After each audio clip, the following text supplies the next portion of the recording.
we go. This meeting is being recorded.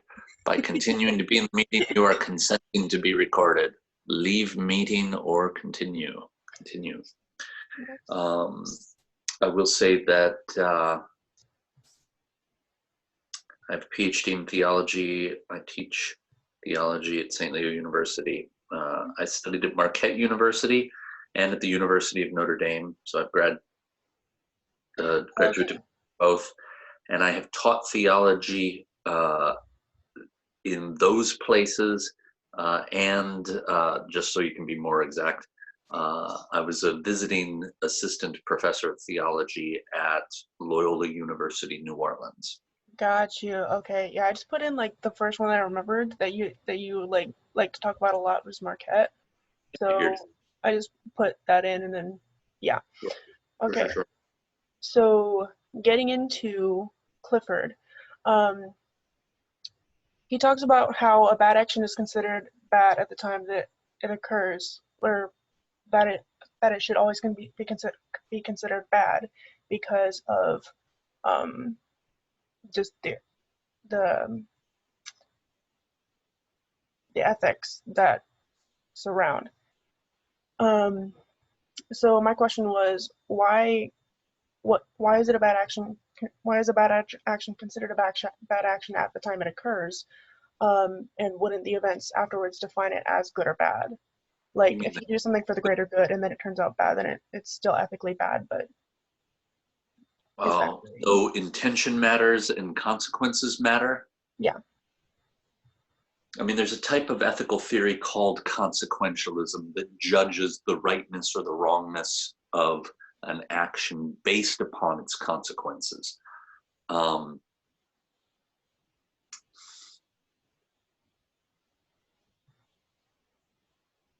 that gets into a lot of possible different things. So you kill me, that's bad. Yeah.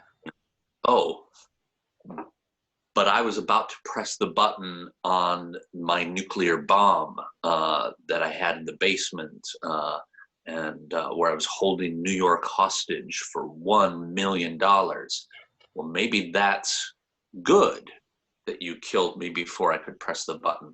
The consequences and maybe your intentions get involved there. But I'm a little confused, I will say, in that I don't remember him talking about this question at all. Is this from somewhere else? This is from... A bad question considered bad at the time that it occurs? I highlighted it. I should be able to find it. Yeah, if you can. Okay, so page 4 at the bottom. Page 4. Last paragraph. Bottom.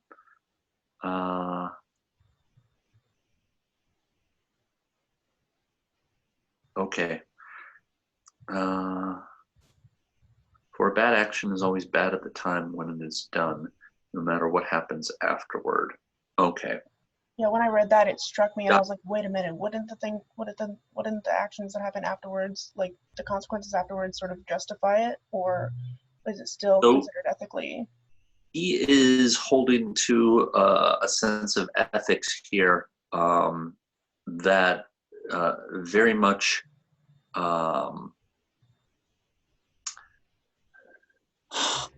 is speaking to an intrinsically ethical character of the act itself.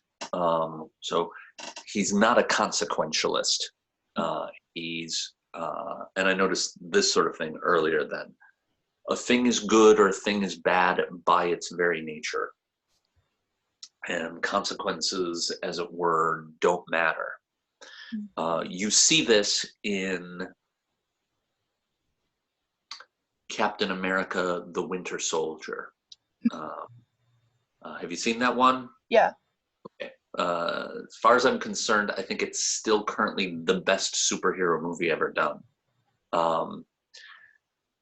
But when it turns out Robert Redford is the big villain, and he's the secretary of whatever, and but it turns out he's a member of Hydra, and he makes this proposition to Nick Fury. He said, we want the same things. Our enemies are your enemies. Chaos, conflict. We can bring peace to planet Earth for 7 billion people at the cost of 20 million lives. Isn't it worth sacrificing the 20 million for the sake of peace, for the sake of a golden age? It sort of reminds me of the trolley incident, where like you're sort of on like one track and like the two tracks you Sure, choose to save one person or like five children. sure. Yeah. And there's a recognition that things are intrinsically good or intrinsically evil here. Some acts are intrinsically evil. So this is the kind of approach or the understanding of ethics that he has. I can say why a bad action is considered bad at the time it occurs. That some things are intrinsically evil. There are actions that do seem, where the morality does seem to be qualified by things like intention or consequences. And yet the nature of the act itself remains evil.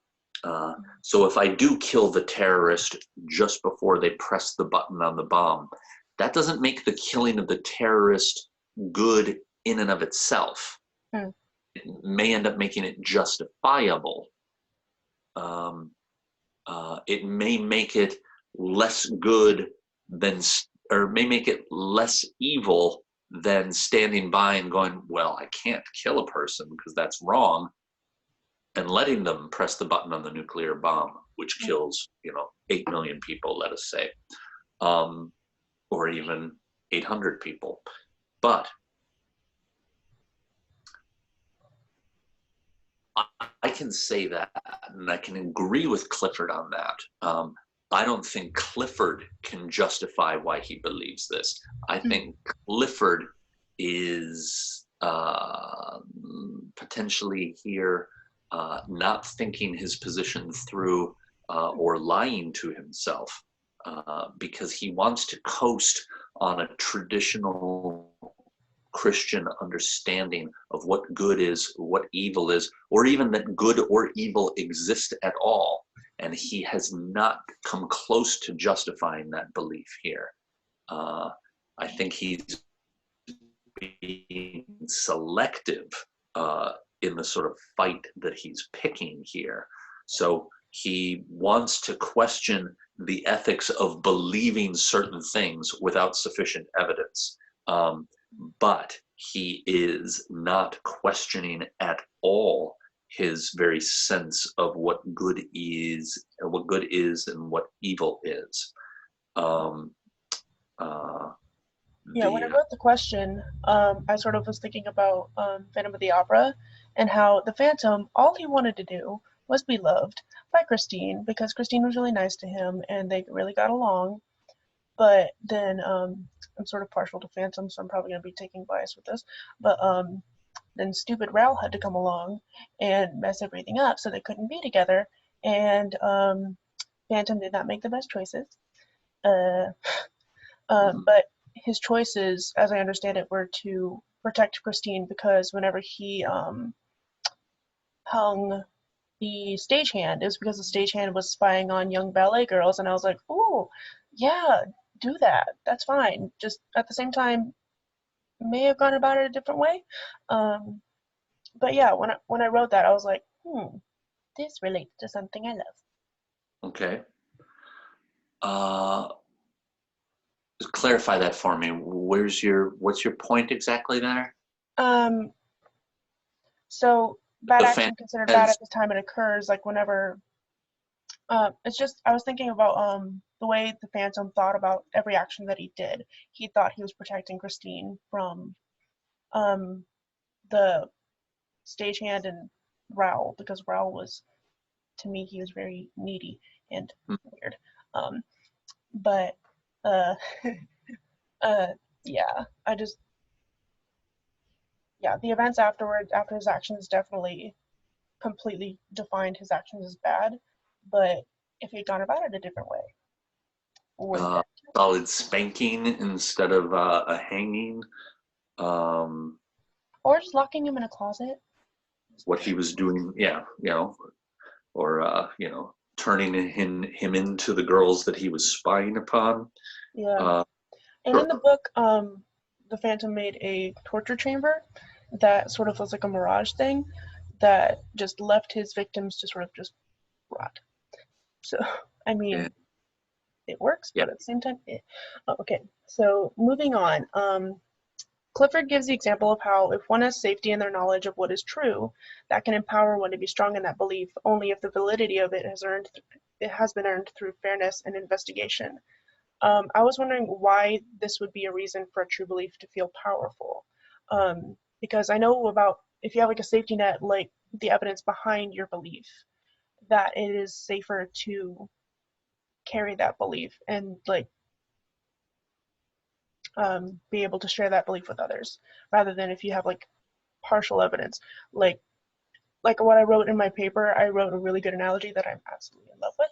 Um, I wrote that if a person believes that they can fly with no evidence or partial evidence that whenever they jump up and down, they feel suspended for a little bit, um, that if they jump off the cliff, they could probably take that idea and run with it literally off the cliff, and it would have a negative effect. So I was wondering why would a reason for a true belief that is backed by evidence and support would be have a sense of power to it. All right. Um,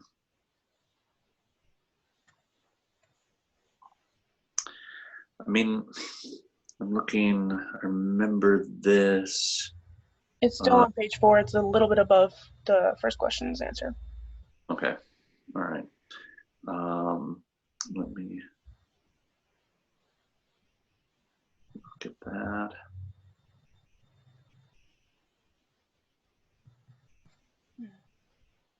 I'll have to send you my paper after this because I think you'd like it.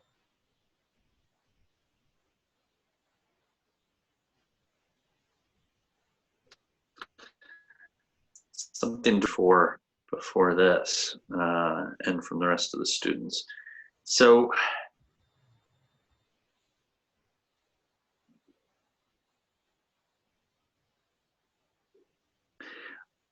the I'm struggling with the question on one point, Mm. in the sense that I think you're missing a word. Oh. Um, it's not just in your second line, as I have it, that it can empower one to be strong in that belief only if the validity has Yeah. been, Oh, or the yeah. validity of it has been, or actually Yeah, that maybe was a we just have typo. to. It can. Uh, it can. I think it would. I think what you're asking would be clear if you say it can validly empower one to be strong, Oh, and okay, got you. only if the belief has been earned through fairness investigation. Because Okay. whether the feeling of empowerment can come whether or not you've done the investigation. So, uh, so the uh, I don't have to have a true belief, and I don't have to be fair, and I don't have to do any investigation to feel powerful in my belief. Yeah. That's the beauty of a prejudice. There's so much less work involved, and I can be just as righteous as anyone else. Hmm. Uh, so so you want to throw in the qualification there. It can only validly empower one to believe. It can Okay. only viably make one feel empowered. Any other empowerment is a false empowerment, is what you're Gotcha. getting at. Okay. So why would this be a reason for a true belief to feel powerful?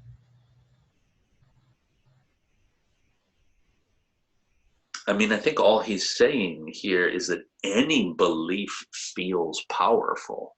Mm.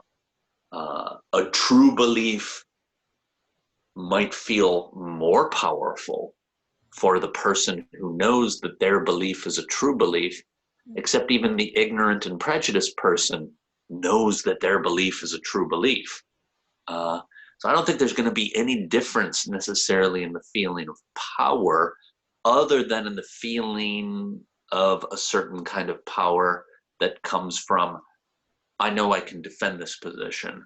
I know the logic inside and out. I know the other positions. And I'm reasonably sure that I'm acting out of more than prejudice. Okay. Now, some people will say there's no such thing as what I just described. That it's all just power games to begin with. And that our brains are always trying to make us feel like we're right about everything. Most people don't go around going, I'm so wrong about everything I believe. How frustrating it is. No one believes anything unless they believe it's right. Whether they've really thought it through in the way Clifford is describing is another matter. So a person who has done their homework can indeed feel a certain kind of extra confidence or maybe a certain extra pleasure, but I don't know that it'll actually be higher on the pleasure scale than the person who's prejudiced. It will simply be more honest or more justifiable, more intellectually defendable, but not necessarily more powerful or more pleasurable. As feeling goes, it may be more powerful as an argument goes, but the internet and media are full of people for whom no argument could ever dissuade them from what they've already decided. So, like Twitter. very, very, very possible. Twitter is a nightmare sometimes. Okay. Yeah, just thinking about the what you've been saying about with the second question, like it sort of reminded me a little bit of Pascal in that way of thinking. But now I'm thinking about it, I probably should have. Like the whole thing with Pascal is that you have to choose either way. Like I'm talking about the wager. With Clifford, especially with this,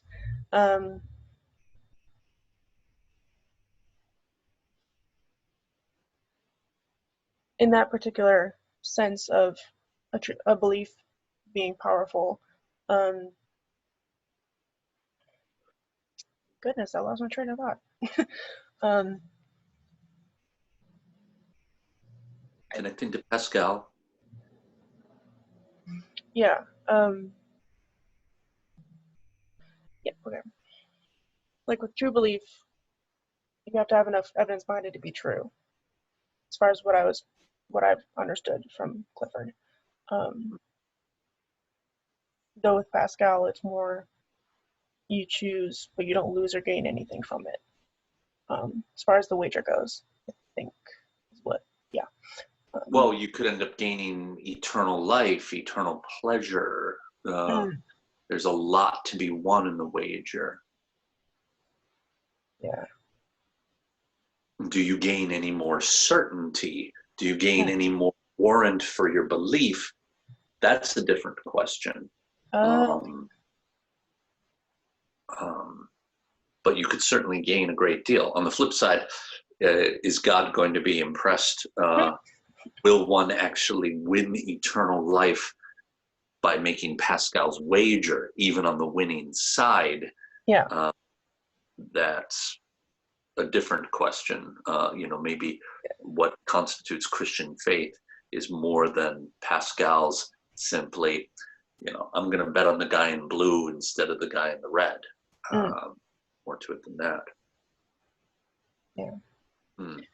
Okay, so I'm going to switch over to the next one. Um, so Clifford talks about how one cannot really have a truly unique belief because it is based off other people's experiences before you, and you base your belief off of that of others' knowledge. Um, so I was wondering, like, if there could be actually like a caveat to that, like, could there actually ever be a truly unique belief if they're all taken from experiences? And I was wondering, like, if so, why, and if not, why not? Okay. Um, are you looking here at page 10 or uh, page 8? When you talk about unique beliefs or unique events, he seems, if I'm understanding you, you're talking about where he talks about uh, uh, historical knowledge. So I'm thinking on page 10, um, if an event really happened which was not a part of the uniformity of nature, it would have two properties. Um, and he goes on to discuss those. Or are we talking about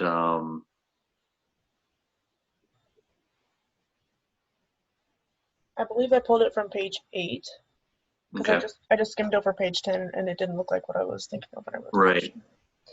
Yeah. So, so in the second paragraph of page 8, under the limits of inference, Mhm. he recognizes that historical knowledge is of a different sort. Even the belief that the child was burnt yesterday goes beyond present experience, which only contains a memory of the burning and not the burning itself. Um, and uh,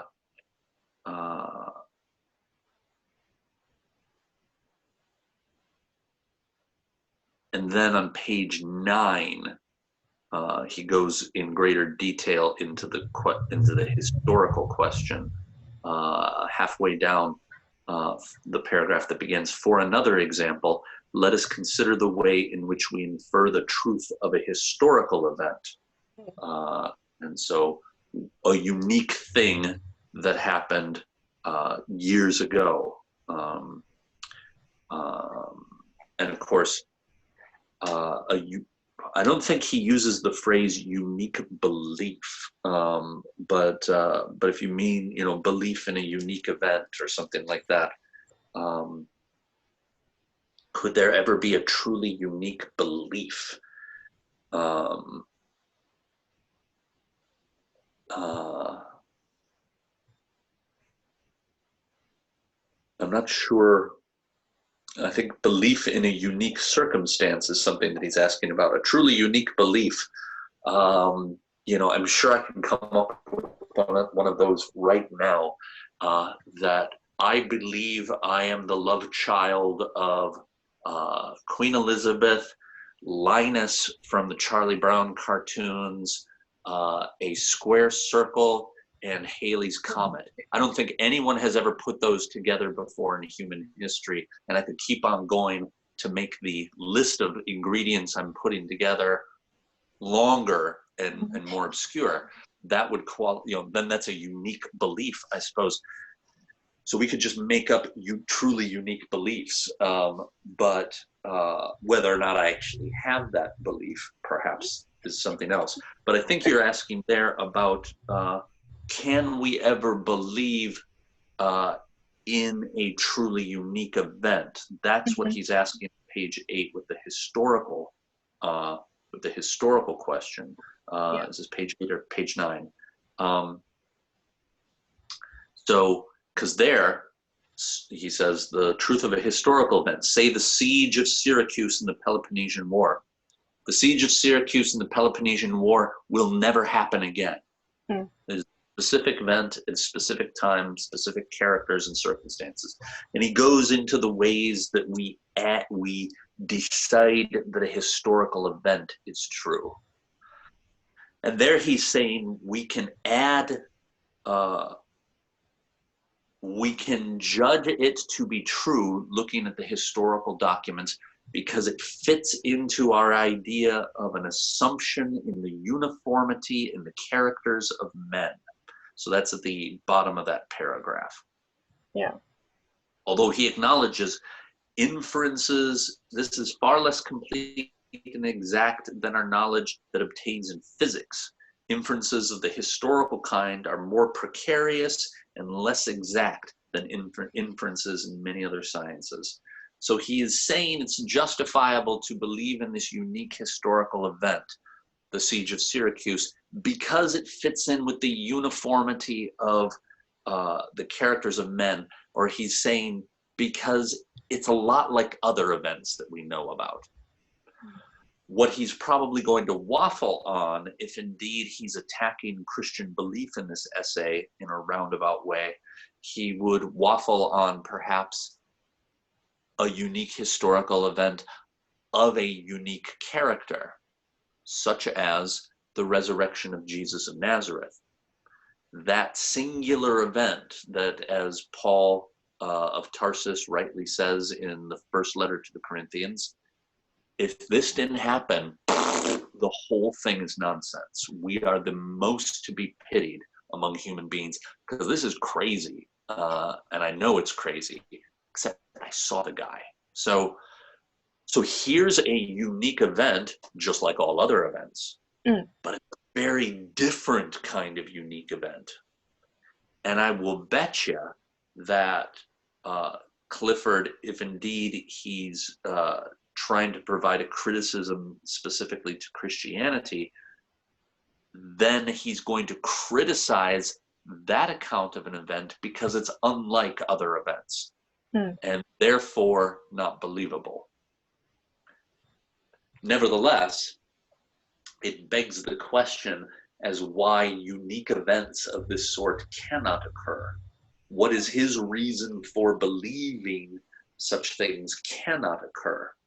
I don't know that he can give you a positive reason based on this, other than the fact that he does not want to allow for any other events other than the usual events. But that's an arbitrary preference, it seems to me. Now, that by itself is not much of an argument for the resurrection, but it's not at all.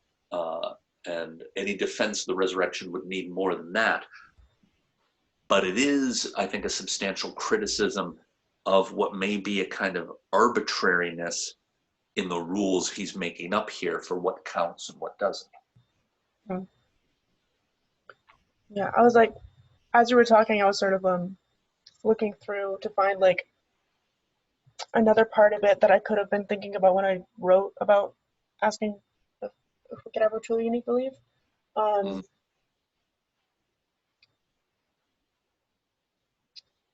And I think I found it on, if you look on page 3,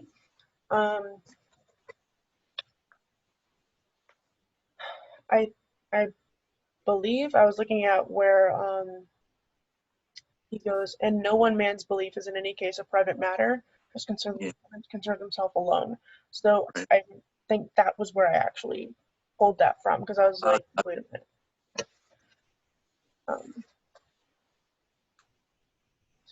Because that's basically our life guided by that general conception of the course of things which has been created by society for social purposes. Our words, our phrases, our forms and processes and modes of thought are common property, fashioned and perfected from age to age, an heirloom which every succeeding generation inherits as a precious deposit and a sacred trust to be handed on to the next one, not unchanged but enlarged and purified with some clear marks of its proper handiwork. Into this, for good or ill, is woven every belief of every man who has speech of his fellows, an awful privilege and an awful responsibility that we should help to create the world in which posterity will live. So, yeah, I took that as a way of saying that you can't have like one specific belief that isn't based off of other experiences beforehand. And I wanted to question why that would be like. Ah, okay. Um,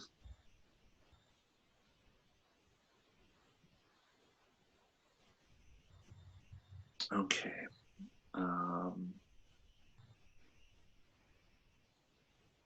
Let me jot down a note here. Okay.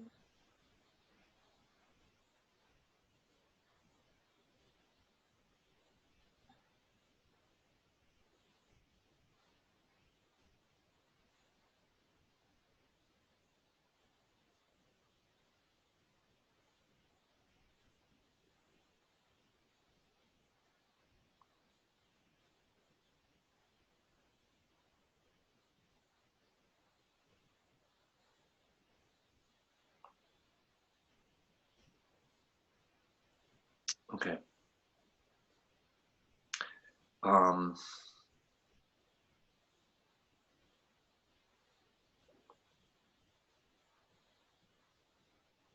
Human beings are intrinsically social, um, and language is a social activity. None of the sounds I'm making to you right now mean anything in and of themselves if we hadn't agreed upon it. You know, phone is a sound. It's a word. It no way means this thing in and of itself. Um, you and I agreed, or actually other people agreed before us, but we've signed on to the charter. Mhm. Uh, that's what this sound. This is what that sound would mean. He's restating in that respect, I think, a fairly straightforward uh, um, observation that uh, that thought tied to language, our ideas are largely common property. Now, he seems to have thought of something that no one else has ever thought of before.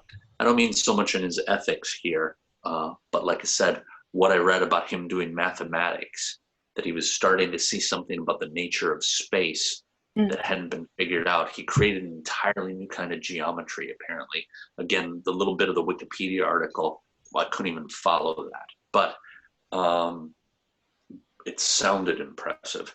But so every once in a while, we may contribute something new, but it is part of a web of language, knowledge, ideas, beliefs uh, that we have inherited that we may offer to the future with our bit added into it. What he says right there, an awful privilege and an awful responsibility that we should help to create the world in which posterity will live. Mhm.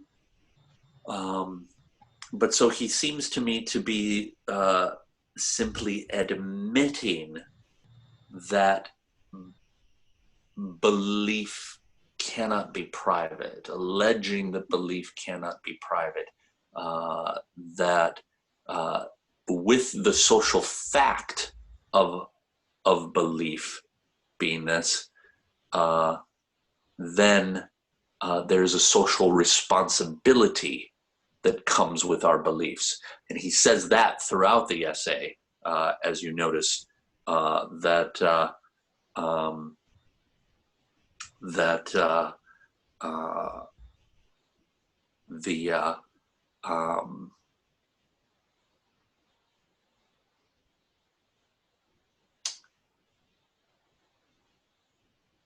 that he wants to say, badly formed beliefs uh, degrade the society, or they create the circumstances for the degradation of society.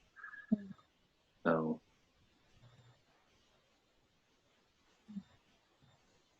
Okay. So I just thought of a comparison with that. Have you watched the anime Castlevania? uh, have I watched who? It's an anime called Castlevania.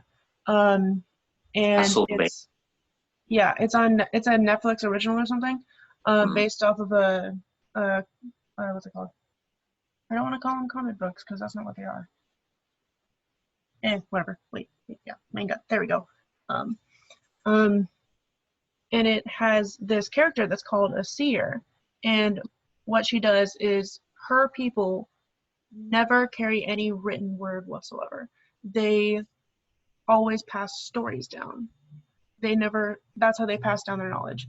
Um, so I was thinking with beliefs taken from past experiences, her people would be like giving their experiences and stories down to their next generation, and Mm. um,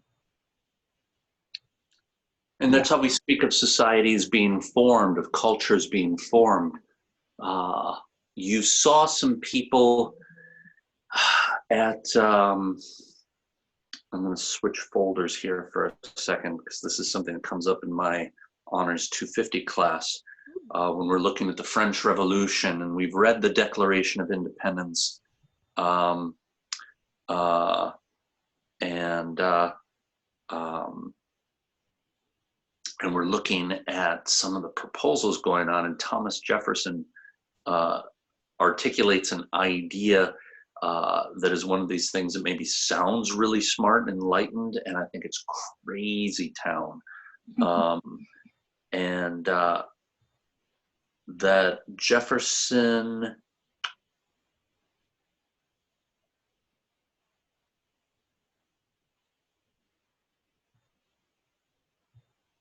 here, farther down. All right. Um, Jefferson, uh, Kant says the same thing, the philosopher Immanuel Kant at the time, uh, Thomas Paine. In a letter to James Madison, Jefferson writes about, that it seems sketchy to him that we should write a constitution. He's talking about the new US Constitution that binds the future to our words here in the past, that every generation should have a revolution, and that law should not be binding from one generation to another. That's a kind of tyranny. I can't see any way out of that other than anarchy. Then like what kind of stability do you think you're actually going to offer? Or are you going to say our laws only count for a generation? Well, wait a minute, where does a generation start and stop? That's really kind of arbitrary. Not everybody's born in the same year, and then 30 years later they all have babies. That would be very clear. But he's seriously proposing something like this. I set out that as a proposal that I'm supposed to be self-evident, that the earth belongs in usufruct to the living. Now, usufruct, if I'm pronouncing that correctly, is a very obscure word now. It's in law. It means the right to enjoy and use the advantages of another's property short of destroying it. So the earth is leased to us while we are alive, but it doesn't belong to us. You hear that kind of language sometimes in environmental rights and so forth. But he's objecting to the very idea that we would have a binding constitution. And it seems to me, why am I even mentioning this? Oh, that the society, about passing knowledge forward, that one generation forms another, in what you were describing, that you have to have that. It's the only basis for any kind of stability whatsoever, and that we will only find some kind of freedom in law. But the law has to safeguard the borders of that freedom. It has to provide some shape for it. But that makes other people bristle who think that any kind of shape, any kind of limit destroys freedom. Freedom has to be absolute. There can be no restrictions whatsoever. But then how is freedom different from anarchy? Or is it? And then why is anybody safe if we have that kind of freedom? because then don't I have the freedom to kill and loot and pillage? So let's move on. Yeah. Okay. Why is it impossible to not tie a belief to an action? I'm on the same page as you're on, page 3. It's at the top though. If one believes that a bad person should die but doesn't act on it, wouldn't that be a severing of belief and action, and therefore the person is not at fault? So it sort of ties into question 1, whether the action at the time is bad. But also the question of, like, if you think you're wanting to do something bad, but then you don't actually do it, that's like a severing of belief and action because you didn't actually act upon that belief. You just decided to not do that. Are you at no man holding a strong belief? Where are you on the top of 3? If a belief is not realized immediately in open deeds? Or hold on. I'm at, for it is not possible to sever the belief from the actions. I see it. All right. For it is not possible to sever the belief from the action. And I do recognize the you have to condemn one without condemning as well as condemning the other. But I was wondering if you don't do the bad action that you're believing or that you're wanting to do, that would sever that. Like, yeah, but this is all dependent on stuff that comes earlier. So let me back up a little bit. Okay. He used the ship owner example.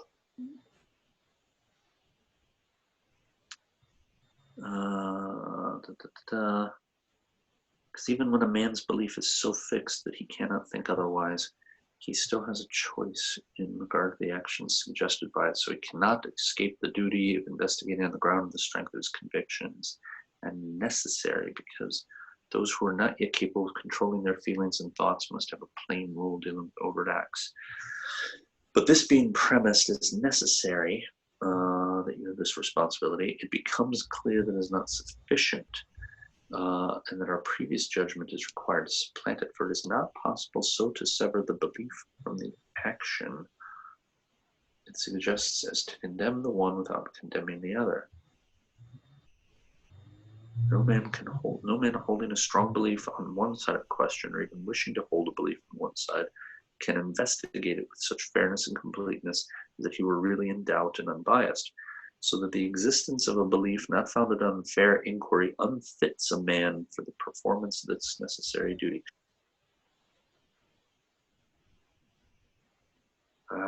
Okay. And your question, why is it impossible not to tie a belief to an action? Why is it impossible to not tie? So you got a double negative in there. Yeah. You're asking why is it possible? So you're asking why is it possible to tie a belief to an action, or why is it impossible? I think maybe we switch a couple words here. Why is it impossible not to tie a belief to an action? I just noticed that. Is that what you're asking? Okay. Yeah. If one believes that a bad person should die but doesn't act on it, would that be a severing of belief and action, and therefore the person is not at fault? Therefore, what person is not at fault? The person that wanted to kill somebody but didn't. Not at fault, or unless they're at fault that the bad person should have died, that justice should have been executed. But it's more abstract question. So he's asked, or so you're asking, why is, I don't know if your example is the best example, why is it impossible to not tie a belief to an action? There, I think all he's saying is all actions proceed on some belief. I've been saying this to you guys. Ethics come from metaphysics. You have to decide what is true belief before you decide what to do. Action. People are doing actions all the time, and even if they haven't thought it out or spelled it out, they have beliefs that are motivating that. Even if they're bad beliefs. So it always seems to me that morality, action, is predicated on belief. Someone who acts without belief behind the action is random. And I think to truly do that, I mean, you're talking insanity or having a seizure to be truly random in your action, for what that's worth. Or there's cases of one of my friends who has bipolar. She has like impulsivity, where like she like we were walking one time on campus and the new lion statue was just up. She decided out of nowhere to just run up and like slap it on its leg and run away. And I was like, what happened there? He's like, I don't know, just wanted to. And I was like, okay. Sure. And yeah, I mean, you could have something like that, but that is, I think, sort of a biological disruption in the brain. And even there, you might make some argument that what is there a belief, that one should do fun things. But question 5, if one believes they are doing something right or for the greater good, could their actions toward that belief be considered just in some way? They would certainly consider them just. Whether it's objectively just, I'm doing something right or for the greater good. I'm going to kill all the Jews in Europe. So they certainly, the person who is doing that thinks that action is just, presumably. And the Shoah or the Holocaust is more or less justified in law for Nazi Germany, although that's a little fuzzy in the sense that they keep it really quiet what they're doing, or they know that maybe it's going to trouble some people, but the conspiracy for the Holocaust, they'd already put people in concentration camps, but to convert the concentration camps to extermination camps, that meeting from the Wannsee Conference in December 1942, that means that the bulk of the extermination stuff really happened over 2 years and 4 months. Was all that Nazi Germany lasted after that. They churned out a lot of death in a relatively short period. They weren't doing that the whole time, although lots and lots and lots of people had already been killed, but it wasn't extermination camps yet. That is always justified for the doing something right or for the greater good. Now, on the left-wing side of things, you exterminate people because they're on the wrong side of history. History's marching forward, some great socialist destiny, a golden age, and you have to get rid of reactionaries who are in the way. And so you hear that accusation, you're on the wrong side of history, has been used to justify genocide as well, along with racial hatreds and so forth like that for the Nazis. The question is then not what can be considered just. You can consider anything just, but what is really just? Is there any kind of objective standard? Is there a way to argue what is truly just and to say that someone else's actions are unjust? Or are we simply arguing about preferences there? You happen to not think the Jewish extermination is good. I happen to think it's good. Let's agree to disagree. Is morality just a matter of arbitrary preference? Some people are going to argue yes. How you decide a belief is justified, that requires the science of ethics. You have to turn these moral impulses into an ordered system of principles that people can agree upon, and that's what we call ethics, which is different in that sense than morality. ethics is to morality as physics is to nature. The one is the science studying the principles of the other. So physics is the science studying the principles of nature. Ethics is the science studying the principles of morality. Oh yeah, did we go over that in last year's class? I think so. I probably used that line somewhere in there. Mhm. Yeah. Yeah. Well, that's what I got. And that was So, perfect because this was barring supposed to anything be. else, I'm gonna go have dinner. Ooh. Do you need any more than that, or will that No, do? I think we got plenty.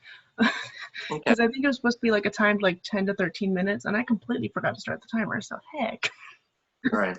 No worries. I'm glad you got something to play with there. Okay, I'm gonna stop the recording, but I do need to tell you something real quick.